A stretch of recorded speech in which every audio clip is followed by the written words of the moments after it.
شریعت مطہرہ نے جن کاموں کو کرنے کا ہمیں حکم دے رکھا ہے ان کو کرنا ضروری ہے، اور جن کاموں سے روک رکھا ہے ان سے روکنا ضروری ہے،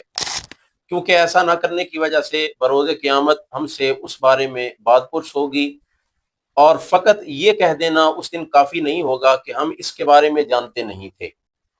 بعض ائمہ کے نزدیک ایسا کہنے پہ دوہری گرفت ہو سکتی ہے، پہلی اس بات پہ کہ علم دین سیکھا کیوں نہیں، اور دوسری اس بات پہ کہ جس کام کا حکم دیا تھا وہ کیوں نہ کیا، اور جس سے روکا تھا اس سے کیوں نہ رکے یا وہ کیوں کر گزرے۔ لہذا ضروری یہ ہے کہ ہم علم دین، احکام دین کو سیکھیں، تاکہ اس پہ عمل کرتے ہوئے اپنی یہ زندگی بھی بہتر بنائیں، اپنی قبر و حشر کو بھی سنواریں۔ سارا علم دین نہ بھی سیکھا ہو تو کم از کم وہ احکام دین سیکھنا بہت زیادہ ضروری ہے جو ہمارے متعلقہ ہیں۔ لہذا کوئی بھی کام کرنے سے پہلے اس کے متعلقہ شرعی مسائل سیکھنا آپ پہ لازم و ضروری ہے۔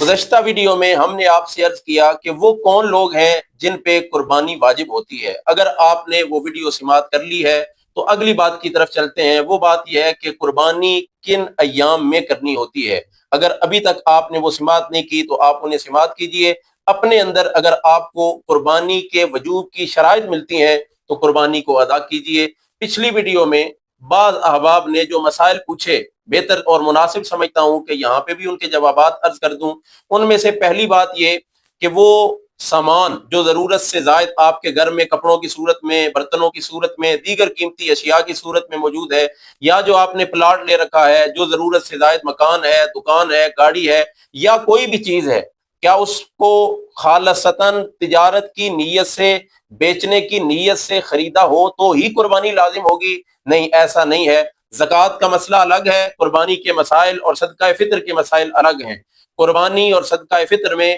وہ سارے کا سارا سامان، وہ جائیداد یا ضرورت سے زائد جتنی بھی اشیاء ہیں، چاہے وہ آپ نے تجارت کی نیت سے خریدی ہوں یا تجارت کی نیت سے نہ خریدی ہوں، اگر وہ مال نصاب تک پہنچتی ہوں تو آپ پہ قربانی لازم ہوتی ہے۔ اسی پہ دوسرا دوستوں کا سوال یہ تھا کہ کیا اس سارے مال پہ، چاہے وہ روپیہ پیسہ ہے، چاہے مال تجارت ہے، چاہے سونا چاندی ہے، چاہے ضرورت سے زائد دکان، مکان، پلاٹ، گاڑی یا کوئی بھی چیز ہے، کیا اس پہ سال کا گزرنا شرط ہے؟ تو یاد رکھیے، زکوٰۃ کے فرض ہونے میں اس مال پہ ایک پورے سال کا گزرنا لازم ہے، لیکن قربانی اور صدقہ فطر کے لیے یہ لازم نہیں۔ لہذا چاہے وہ شخص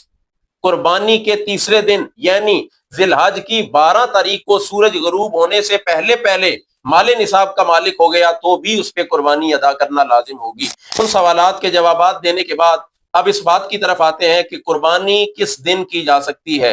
لہذا اس مسئلے کو ذہن نشین رکھیے کہ قربانی ماہ ذی الحج کی 10 تاریخ کو نماز عید الاضحیٰ ادا کرنے کے بعد کی جا سکتی ہے۔ بخاری شریف کی روایت، کریم آقا علیہ الصلوۃ والسلام نے ارشاد فرمایا، حضرت برہ رضی اللہ تعالیٰ عنہ روایت کے راوی ہیں، وہ فرماتے ہیں کریم آقا علیہ الصلوۃ والسلام نے فرمایا، آج کے دن جو کام ہم سب سے پہلے کریں گے وہ یہ ہے کہ نماز عید کی ادائیگی ہوگی، اس کے بعد قربانی کریں گے۔ اگر کسی نے ایسا کیا تو اس نے ہماری سنت کو پا لیا، اور اگر کسی نے ایسا نہ کیا یعنی نماز عید کی ادائیگی سے پہلے اپنے جانور کو ذبح کر لیا، تو فرمایا یہ فقط گوشت ہے جو اس نے اپنے گھر والوں کے لیے تیار کیا، اس کا قربانی کے ساتھ کوئی تعلق نہیں۔ لہذا نماز عید الاضحیٰ کی ادائیگی کے بعد آپ اپنے جانور کو ذبح کیجئے تاکہ قربانی کا اجر و ثواب آپ پا سکیں۔ اس کے ساتھ ساتھ ایک مسئلہ یہ بھی عرض کرنا چاہتا ہوں کہ آپ جس شہر میں موجود ہیں، آپ جس علاقے میں موجود ہیں، ابھی آپ نے تو نماز عید الاضحیٰ ادا نہیں کی، لیکن آپ کے ہی شہر، آپ کے ہی علاقے کی کسی اور مسجد، کسی اور عیدگاہ میں نماز عید الاضحیٰ ادا کر دی گئی ہے، تو آپ اس نماز عید الاضحیٰ کی ادائیگی کے بعد اپنی قربانی کا جانور بھی ذبح کر سکتے ہیں، لیکن افضل عمل یہی ہے کہ آپ اپنی نماز عید الاضحیٰ ادا کرنے کے بعد اپنے قربانی کے جانور کو ذبح کریں۔ اب 10 ذی الحج کو نماز عید الاضحیٰ ادا کرنے کے بعد قربانی کا وقت شروع ہو چکا ہے، یہ 12 ذی الحج کو سورج غروب ہونے سے پہلے تک رہے گا۔ اس دوران کسی بھی وقت آپ قربانی کریں گے تو آپ کی قربانی بلا کراہت جائز ہوگی، آپ پہ جو قربانی واجب تھی وہ واجب ادا ہو جائے گی۔ البتہ ثواب کے اعتبار سے پہلے دن کرنا زیادہ افضل ہے، اس کے بعد فضیلت دوسرے دن کی ہے، اور اس کے بعد تیسرے دن کی۔ اگر ممکن ہو سکے تو زیادہ ثواب حاصل کرنے کے لیے پہلے دن قربانی کیجیے۔ اب کیونکہ یہ 3 دن ہے اور ان 3 دنوں میں 2 راتیں بھی آتی ہیں، پہلے اتوار میں رات کو قربانی کرنا مکروہ قرار دیا گیا تھا، اس وجہ سے کہ اس وقت روشنی کا اتنا مناسب، اتنا بہتر اہتمام اور انتظام نہیں ہو سکتا تھا کہ قربانی کے جانور کو ذبح کرتے ہوئے اس کی رگیں آسن انداز میں کاٹی جا سکیں اور بہترین انداز میں اس کی قربانی ہو سکے۔ لیکن آج کے دور میں کیونکہ رات کے وقت بھی اگر بہترین لائٹنگ کا انتظام ہو تو آپ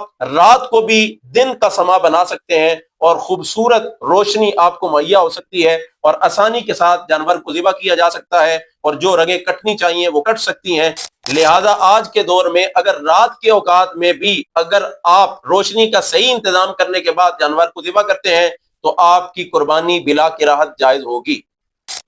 12 ذی الحج کو سورج غروب ہونے سے پہلے پہلے جس جانور کو چھری پھیر دی گئی، ذبح کر لیا گیا، اس کی قربانی جائز ہے۔ سورج غروب ہونے کے بعد اگر کسی کو ذبح کیا گیا تو وہ قربانی جائز نہیں ہوگی۔